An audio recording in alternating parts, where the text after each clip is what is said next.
Hey guys, today we're going to be talking about Crested Gecko Morphs.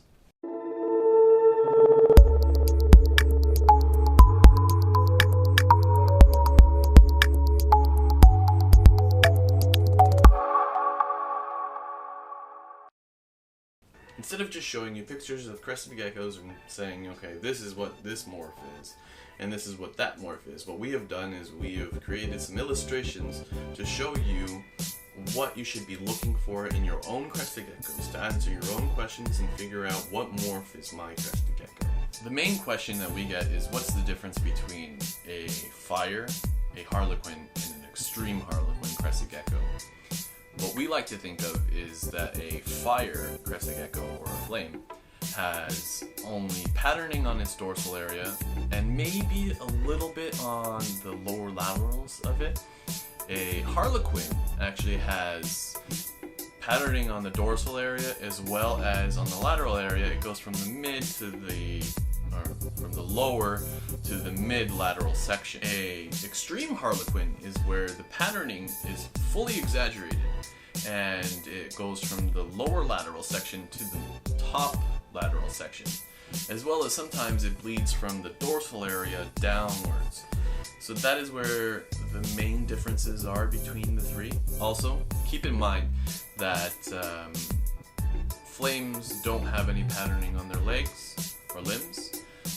Harlequins do, and extreme harlequins has a very exaggerated form of patterning on their legs. The difference between a Dalmatian as well as a super Dalmatian is that a Dalmatian has 50 spots or less, and a super Dalmatian has very large spots, or it has 100 or more spots.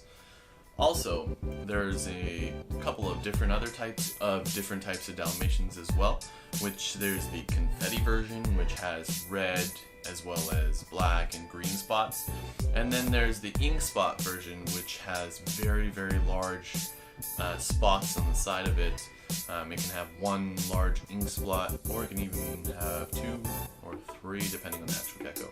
These are very rare, so if you find them, keep them. The buckskin morph is a patternless beige colored gecko.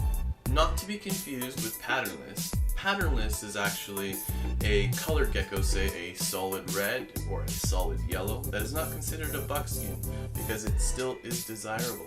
The bicolor morph is a crested gecko that has a solid base color and a different dorsal color. The tiger morph is where a gecko's base color has some lighter or darker stripes that kind of look like tiger stripes on them.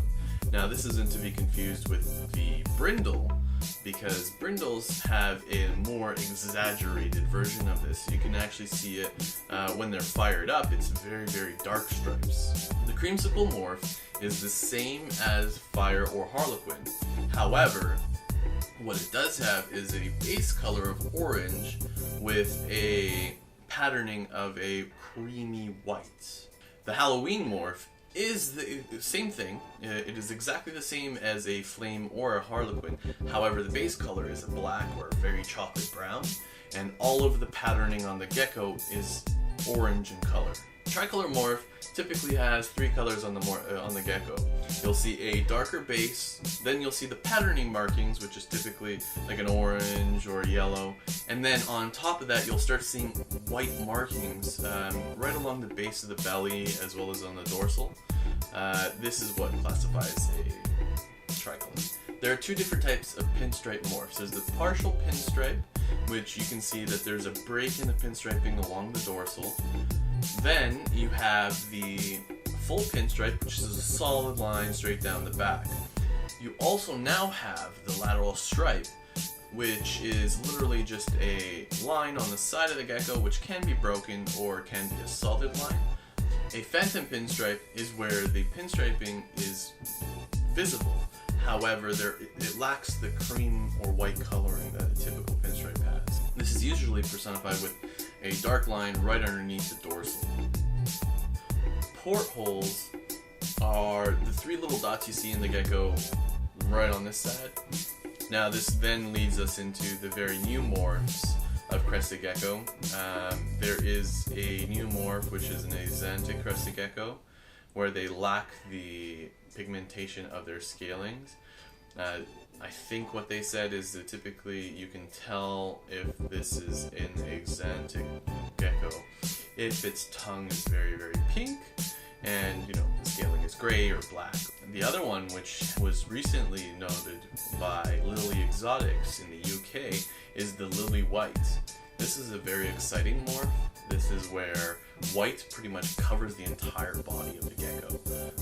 You can see it's kind of an exaggeration of drippy, where the drippy dorsal ends up consuming the entire body with white. Drippy is where it looks like the actual dorsal is dripping. It's typically a pinstripe that has this trait. It is believed that the drippy trait is very similar or is linked to the lily white trait as well, but this is not confirmed or denied just yet. This is just rumors. Thank you for watching. If you like this video, be sure to drop a like down below. As well, if you have any questions, feel free to comment down below or join our Google Spaces, which we've created specifically for asking questions on Crested Gecko Morphs. You'll find that link directly in the description as well as pinned to the top of the comments. If you like this, make sure to subscribe for future content. Thanks!